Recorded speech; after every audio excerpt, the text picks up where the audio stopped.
Hey, good morning, guys. It's David. It's Sunday, March 10th, 2024, and it's great to be with you. Quite an interesting week in the gold market. The gold price, the spot price, started to break out not this past Friday, but the previous one, and it really continued to rise right through the week. It's getting up close to the 2200 number.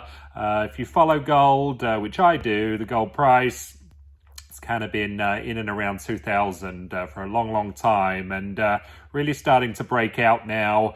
My belief is that the inflation of the current era is going to at least match or exceed the inflation of the 1970s. And so if you look at the gold price of the 1970s and what it did, I think it gives a good indication of what's going to happen now, and really encourage you to study this. If you don't already, maybe some of you do.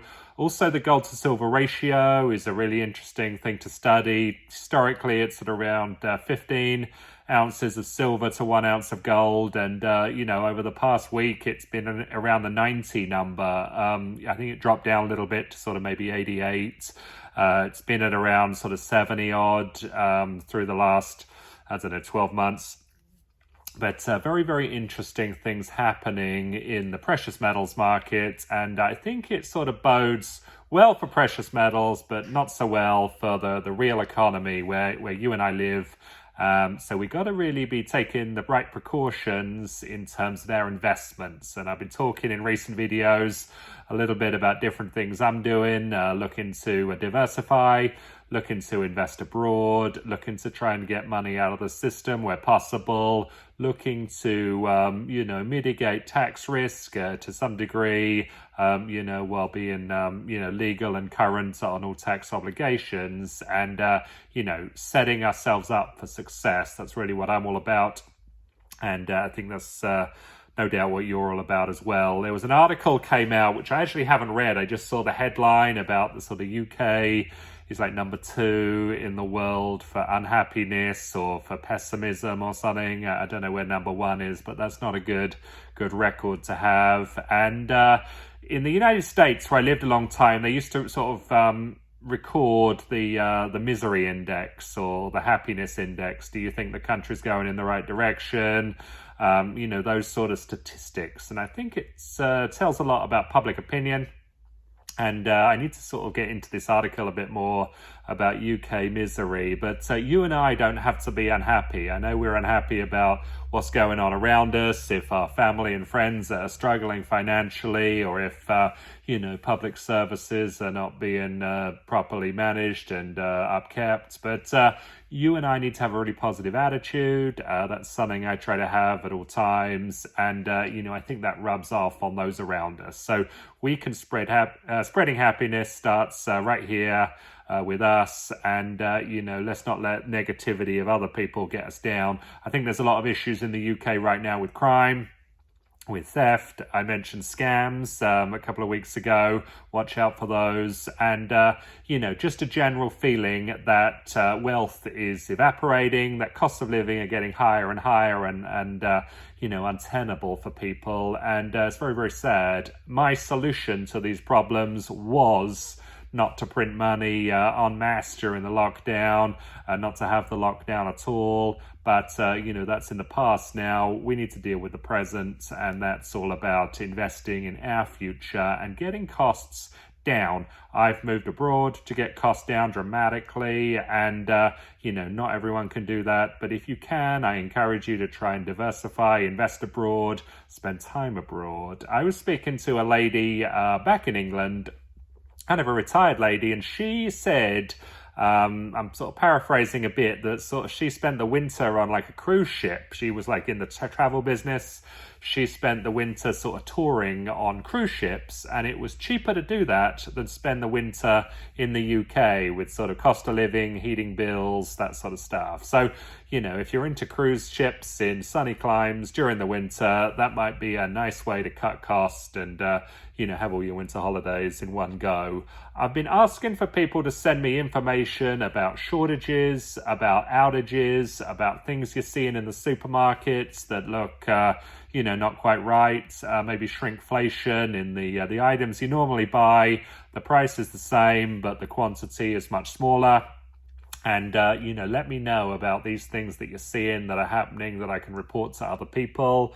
I'm big on opportunities abroad, like I've said. And some people have asked me, how do you tell, where's a good country to go and where's not and all this sort of stuff. And it's all in the eye of the beholder. Obviously, the British passport is great because it allows you to stay in lots of countries for 90 days in a lot of cases, sometimes longer. I'm here in Georgia. You can stay here for 12 months at a time on a rolling basis, as long as you leave the country, come back. And with the British passport, some countries sort of down at 30, that would be on the real low end. But it gives you, that's the sort of starting point, I would say. Where can you go? Where can we go? Also, demographics are like a big thing. I mean, the country of Indonesia, I think, has the highest number of young people as a percentage of the population in the world. Cambodia, where I've been doing some investments, I think is number 2. So these are great indications of future growth. I grew up with my parents who were living and working and investing in California. And California at that time was one of these sort of takeoff type of markets. They had great demographics. They had tons of people moving out west, where costs were low, where weather was perfect. And, that's the kind of environment you want to seek out for 10, 20, 30 years of future growth. And a lot of people say, all right, well, I'll just go to California. But of course, the factors that drew people to California, that incentivized them to move there, to allow them to build wealth, are the opposite now. Costs there are extremely high, taxes are extremely high, debt is extremely high, and people on a percentage of the population are leaving rather than coming. I think they've had something like 1 million people leave over the last sort of 3.5 years. So this does not bode well for asset prices, for growth. People are producing goods and services to sell to a smaller and smaller number of people, and that's not about building wealth, that's about losing wealth. There's also another graph I saw in the United States over the last week that was sort of forecasting the number of homes occupied by baby boomers, and it was sort of declining, quite dramatically, starting now, and going up to 2035. And I think in 2023, it was like minus 300,000, which is not that big a number. And then it's sort of increasing. And by 2035, it's like minus 9.3 million. So obviously, these baby boomers are passing on in life, and, their house remains. And it's, what do we do with the house? And people will say, hey, David, let me just sell the house, no problem. But if everyone's selling the house, who's buying the house is my question. Some people say, all right, well, we'll just go and live there. But there's so many, we kind of talk about a shortage of housing. But if you lose 9 million people, you're not going to have a shortage of housing anymore. Grown-up children that inherit these houses, they've got their own house. So what happens to their house? Do they move into the baby boomer house and sell theirs? There's going to be a glut of inventory of these houses as the baby boomers, die, and there's going to be too many houses, is my conclusion. Also, with commercial real estate, a lot of people working from home now. You've got an office and a house, and these commercial buildings are going to be converted into housing. So there's just going to be a ton of residential property. This trend that's happening in the United States is going to mirror in England and Great Britain. It's going to be the same phenomenon. And, some of these houses are sort of old and dilapidated and, don't need to be restored. But the bottom line is that house prices are going to fall. They're really at an absolute peak. I think they were at a peak in sort of 2021, 2022. They're on the downer now in real terms, and they're going to stay on the downer for a long, long time. So that's, I'm not giving financial advice. That's just my 2 cents worth based on these demographic factors. We got too many older people that are going to, reach old age, either go into nursing, die themselves through old age, and the house remains. And the cost of that, the value of that house is going to fall. There's just not enough buyers for them. So watch out for that.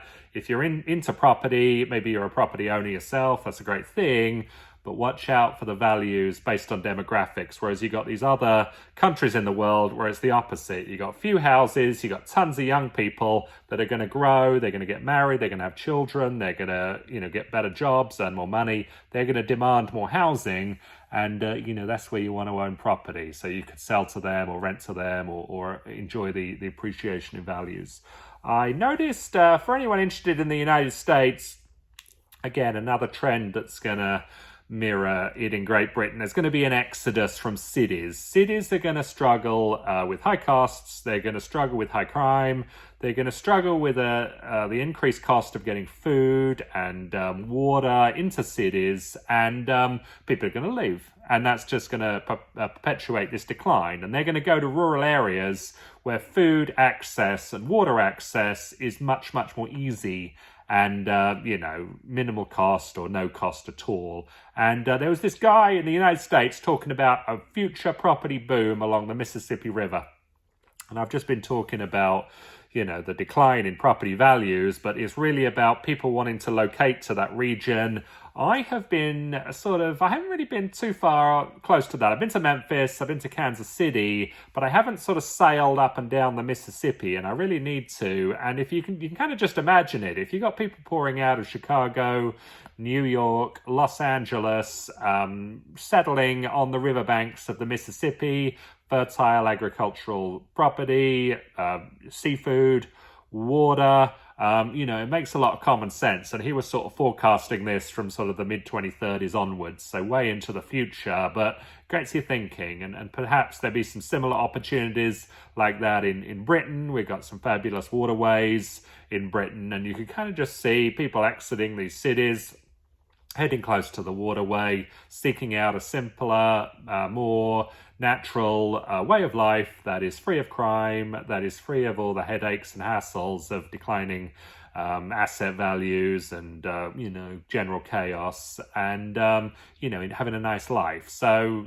just a general prediction I'm making here for the much longer term future, post-baby boomer era, for the, the millennials as they come of middle age.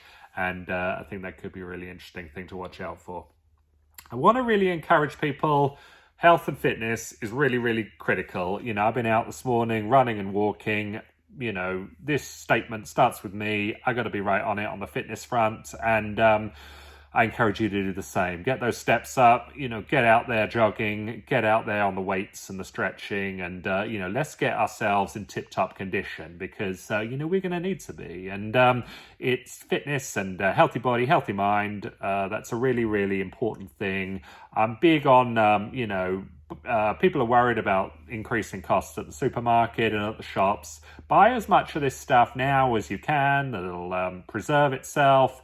These items can be traded. These items can be consumed by you. Much better to buy them at the lower price now than have to buy them at the higher price later. This just-in-time delivery and consumption system that we've been living with for a long time is great, if costs are low and if supply is guaranteed. But if costs are rising and supply is not guaranteed, we need to have what we need to have when we can get it. And, let's get hold of stuff. Again, safety in the community, looking out for older relatives, older people in the community, I think it's very, very important. A lot of older people struggle with all this sort of technology stuff and, just the sort of chaotic nature of what's going on. A lot of complicated things happening in the financial system that most of the population are not really knowledgeable or savvy about. They sort of hire their financial advisor, leave it to them. We need to double and triple check everything. If we've got elderly relatives that are feeling overwhelmed, that are vulnerable to crime, to scams, let's look out for these people and help them out and make sure that they are not getting ripped off and that they're doing all the right things to be safe and free and happy. So that's kind of my 2 cents for today. I appreciate people watching these videos. I'm doing much more of them now. And, tell your friends to follow these, subscribe to the channel when you can. Thank you very much for watching this today, and I hope you have a great weekend.